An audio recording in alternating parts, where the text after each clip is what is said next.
15 अप्रैल को यह सार्वजनिक किया गया कि ईडी ने एक बोगस फर्जी चार्जशीट एजेएल और यंग इंडियन के मामले में दायर करी है, जिसमें सोनिया जी का और राहुल जी का भी नाम है। अब क्योंकि सरकार ने इसमें इतने झूठ फैलाए हैं और हर कोई इसमें विशेषज्ञ बन गया है बिना तथ्य जाने, तो कुछ तथ्य, कुछ आंकड़े, कुछ सबूत, कुछ साक्ष्य आपके लिए जानने जरूरी है। सबसे पहले तो ये एजेएल और यंग इंडियन है क्या और किस तरह के झूठ फैलाए जाते हैं। यंग इंडियन एक कंपनी है और एसोसिएटेड जर्नल्स लिमिटेड एक कंपनी है। झूठ फैलाया जाता है कि यंग इंडियन ने एजेएल को टेक ओवर कर लिया, ये झूठ है।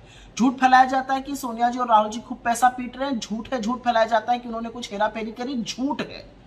अब समझ लीजिए बात क्या है। एजेएल एसोसिएटेड जर्नल्स लिमिटेड वो संस्था है जो नेशनल हेराल्ड छापती है। नेशनल हेराल्ड वो अखबार है जो जंगे आजादी के दौरान हिंदुस्तान की मुखर आवाज बनकर उभरा था। इसकी स्थापना खुद पंडित नेहरू ने, रफी अहमद किदवई जी ने, पुरुषोत्तम दास टंडन जी जैसे आजादी के महानायकों ने की थी। खैर, समय बढ़ता गया, ब्रिटानिया हुकूमत से हम लड़ते रहे। ब्रिटिश ने एजेएल को और नेशनल हेराल्ड को बैन भी किया था, लेकिन इसके बाद एजेएल पर लगातार कर्ज का बोझ बढ़ता गया। उसके ऑपरेशंस भी सस्पेंड करने पड़े, लोगों को देने के लिए तनख्वाह, उनके पीएफ वगैरह का पैसा भी नहीं था। तो 2002 से 2011 के बीच में कांग्रेस पार्टी ने 100 बैंक ट्रांजैक्शंस और चेक के माध्यम से 90 करोड़ का लोन एजेएल को दिया। लेकिन क्योंकि एजेएल पर कर्ज इतना ज्यादा था और ऑपरेशंस खत्म हो चुके थे, तो उसकी डेट को इक्विटी में कन्वर्ट किया गया, उसके ऋण को शेयर में कन्वर्ट किया गया। ये बहुत आम प्रैक्टिस है, सरकार भी एनसीएलटी में लगातार करती रहती है। और ये इक्विटी एक नई कंपनी यंग इंडियन में डाल दी गई। Young Indian section 25 companies act के section 25 not for profit company है। इसका क्या मतलब हुआ? नॉट फॉर प्रॉफिट का मतलब होता है कि ऐसी कंपनी अपने शेयर होल्डर को एक नया पैसा मुनाफे में, डिविडेंड में, सैलरी में नहीं दे सकती है। इसके शेयर होल्डर कौन थे? इसके शेयर होल्डर 4 लोग थे, सोनिया गांधी जी, राहुल गांधी जी, ऑस्कर फर्नांडिस जी और मोतीलाल वोरा जी। सोनिया जी तब अध्यक्ष थी, राहुल जी महासचिव थे, संगठन महासचिव ऑस्कर जी थे और मोतीलाल वोरा जी कोषाध्यक्ष मतलब ट्रेजरर थे। खैर, क्या यंग इंडियन ने एजेएल का टेक ओवर कर लिया? कतई नहीं। एजेएल के 700 शेयर होल्डर्स थे, ईजीएम में उन्होंने अप्रूव किया, तब डेट इक्विटी में कन्वर्ट हुआ और यंग इंडियन भी एक शेयर होल्डर बन गया।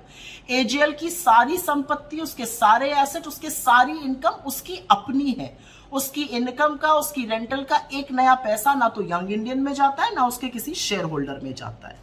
खैर, समय चलता रहा, गाड़ी पटरी पर आई और अब एजेएल, नवजीवन, नेशनल हेराल्ड, कौमी आवाज जैसे अखबार छापता है, वेबसाइट चलाता है, तमाम सोशल मीडिया प्लेटफॉर्म्स हैंडल करता है।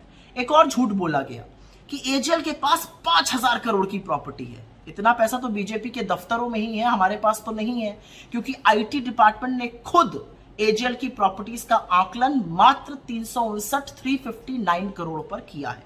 खैर, 2013 में सुब्रमण्यम स्वामी इस पूरे मामले को लेकर कोर्ट गए। 2020 तक उन्होंने ये केस लड़ा।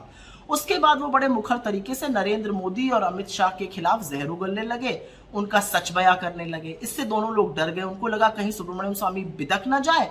तो 2021 में सरकार ने खुद से एक केस फाइल कर दिया, सेम केस फाइल कर दिया हमारे खिलाफ। 2023 में ईडी ने प्रोविजनल ऑर्डर ऑफ अटैचमेंट जारी किया। 10 अप्रैल 2024 को ट्राइब्यूनल ने इस प्रोविजनल ऑर्डर ऑफ अटैचमेंट को कंफर्म किया और शर्त यह थी कि 365 दिन विद इन 365 डेज चार्जशीट दायर होनी। अगर चार्जशीट दायर ना होती तो केस खत्म हो जाता। सरकार ने आनन फानन में, घबराहट में, बौखलाहट में 365वें दिन, 365th डे 9 अप्रैल 2025 को चार्जशीट दायर करी, जिसमें इन सब लोगों के नाम है। अगर आपके पास साक्ष्य थे, सबूत थे, 12 सालों से ये केस चल रहा है, आपके पास तथ्य थे, तो आपने पहले क्यों नहीं चार्जशीट दायर कर दी? आपको 365वें दिन के लिए इंतजार क्यों करना पड़ा? असलियत तो यह है कि नरेंद्र मोदी जी ने ईडी, सीबीआई और इनकम टैक्स जैसी एजेंसीज को भाजपा का पालतू फ्रंटल बना दिया है और उससे सिर्फ विपक्ष को प्रताड़ित किया जाता है, परेशान किया जाता है। कुछ लोग होंगे जो आपकी इन प्रताड़नाओं से डर जाते होंगे मोदी जी, लेकिन वो कांग्रेस वाले नहीं है। वो राहुल जी और सोनिया जी नहीं है जिनके अपनों का खून इस मिट्टी में शामिल है। इन गीदड़ धमकियों से आप किसी और को डराइए। और अगर आपको लगता है कि ये सब करके आपके खिलाफ उठने वाली आवाजें बंद हो जाएंगी, आपकी नफरत की राजनीति को हम यूं ही पनपने देंगे, आपके आदिवासी, दलितों, पिछड़ों के हक को हम ऐसे ही मारने देंगे, इस देश को बेरोजगार और महंगाई के तले दबने देंगे, तो ऐसा होगा नहीं। हम आपको मणिपुर से लेकर आपकी हर विफलता पर सवाल पूछेंगे, क्योंकि हम आपसे डरते नहीं हैं और आपकी इन गीदड़ धमकियों का हम पर कोई असर नहीं पड़ता है।